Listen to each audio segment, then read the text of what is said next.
रूस का फौजी तैयारा गिरकर तबाह, 15 अफराद हलाक। रूसी मीडिया के मुताबिक हादसे का शिकार होने वाले माल बरदार फौजी तैयारे ने आइवनहो के इलाके से परवाज भरी थी।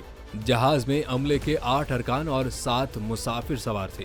परवाज भरने के कुछ ही देर बाद फजा में तैयारे के एक इंजन में आग लग गई और फिर तैयारे का कंट्रोल टावर से राबता मुनक़ता हो गया, जिस पर सर्च टीम को रेस्क्यू ऑपरेशन के लिए भेजा गया। तैयारे का मलबा एक मैदानी इलाके से मिला।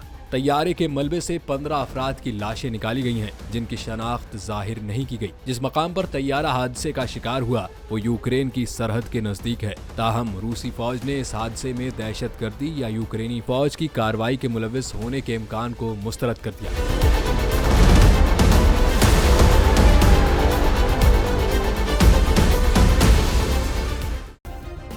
सब्सक्राइब करें और बेल दबाएं ताकि कोई खबर रह न जाए।